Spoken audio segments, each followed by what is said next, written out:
Your anxiety was never asking you to pray harder, it was asking you to stand down. Somewhere inside you there is a small soldier who never got the message that the war is over, still awake at 3 in the morning, still scanning the room, still gripping a weapon built for a battle that ended years ago.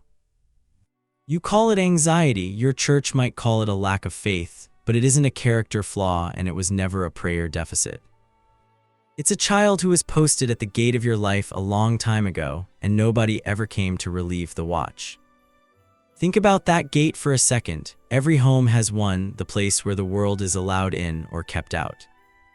If you grew up somewhere love came with conditions, somewhere a parent's mood could turn a room from warm to freezing in a single sentence, your nervous system did something brilliant and tragic at the same time. It built a sentry, a part of you whose only job was to read every face, every silence, every slammed door and ask one question over and over: is it safe to rest yet? The answer back then was almost always no, so the sentry never learned how to leave its post. And here's the part almost nobody explains to you: that sentry didn't disappear when you grew up, it just changed uniforms. Now it shows up as the racing heart before a meeting that isn't even a threat. As the need to overfunction, to manage everyone's mood before they can manage yours, to read a room the second you walk in, to replay a 5-minute conversation for 2 hours afterward, hunting for the sentence you got wrong. It shows up as the inability to sit in a quiet house without your mind inventing a disaster to explain the quiet. And this is where it gets personal, because some of you have taken that exhausted little sentry and handed it a Bible verse instead of rest. You've told yourself, just pray more, just trust more, just have more faith, as if the problem were spiritual laziness. But a soldier who has never known peace doesn't stand down because you quote a psalm at it. It stands down when it finally believes the war is actually over. Here's the part that will cost you something to hear. Every year you spend treating your anxiety as a faith problem instead of what it actually is, the gate gets a little heavier to open, not because God moved. Because the sentry adds another brick to the wall every time stillness gets mistaken for danger. That's the quiet math nobody warns you about. Vigilance doesn't rest on its own, it compounds. And a nervous system that never learned safety at 7 doesn't learn it at 35 just because you started showing up to church more consistently. So follow this a little further, because there's a mechanism at work here that changes everything once you see it.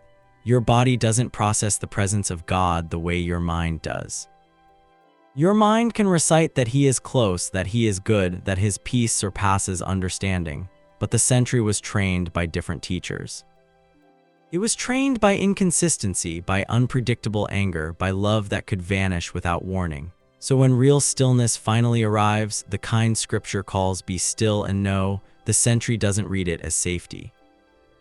It reads it as the moment right before something goes wrong. That isn't only a metaphor, it's how a threat-trained brain behaves. It treats unfamiliar calm as danger because familiar chaos was the only normal it was ever taught. Which means the very stillness you were told would prove your faith might actually be the thing quietly triggering your trauma. Read that again. The peace meant to hold you might be the exact sensation your body once associated with abandonment. The parent who went quiet right before the storm, the room that got too calm right before the door slammed. So you pray, and instead of peace, you feel dread. And because no one ever explained the sentry to you, you conclude the dread means God is far away or that you're failing at faith. You are not failing at faith. You are doing exactly what a wounded nervous system does when it meets a stillness it was never given the safety to trust. There's a second layer to this, and it's the one that usually gets missed entirely. That constant urge to fix, to plan, to control outcomes before they happen, the thing you've probably called responsibility or just how I am, is often the sentry's second job. If it can't fully relax, it will at least try to manage the danger it still expects. Overfunctioning is not ambition. It's a child trying to control a house it never felt safe in using a grown-up's hands. It's answering every message the second it arrives, not out of diligence, but because unanswered things once meant unpredictable things. It's arriving early, over-preparing, apologizing before anyone is even upset. Small, exhausting rituals designed by a child who learned that calm rooms could turn dangerous without warning, and that the only defense was to see it coming first. And notice what this does to your faith without you even realizing it. If safety has always depended on staying alert, then surrender starts to feel like the most dangerous thing you could possibly do.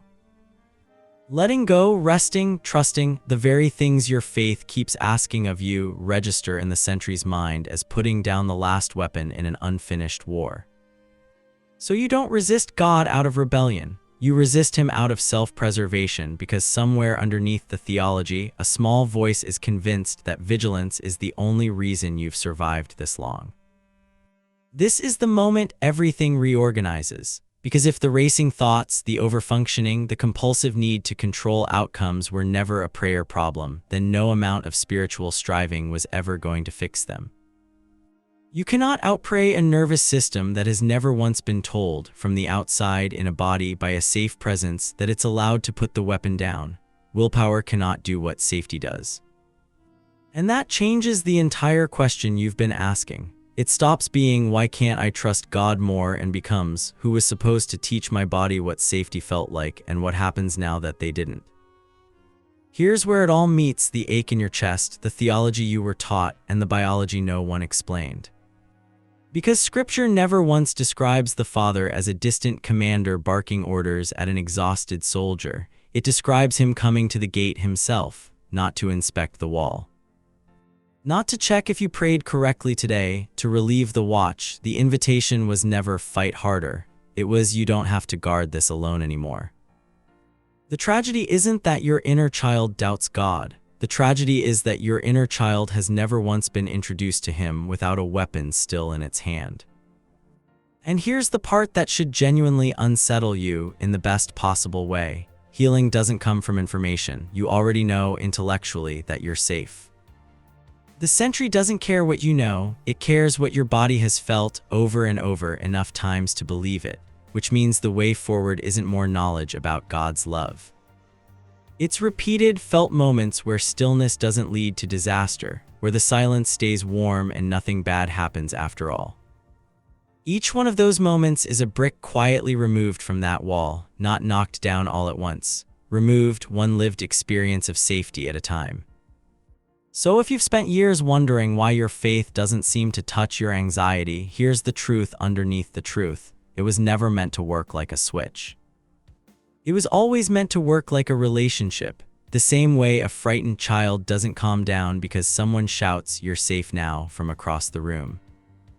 They calm down when someone kneels down, gets close, and stays. That is what your nervous system has been waiting for underneath every racing thought you've ever had. Not more discipline, presence, nearness. A father who doesn't ask the sentry to explain itself before he's willing to come near. And once your body learns that, even in small, undramatic, repeated moments, something shifts that no memorized verse alone could ever shift. The gate stops needing to be guarded because the war the sentry has been fighting all this time already ended, long before you were old enough to be told.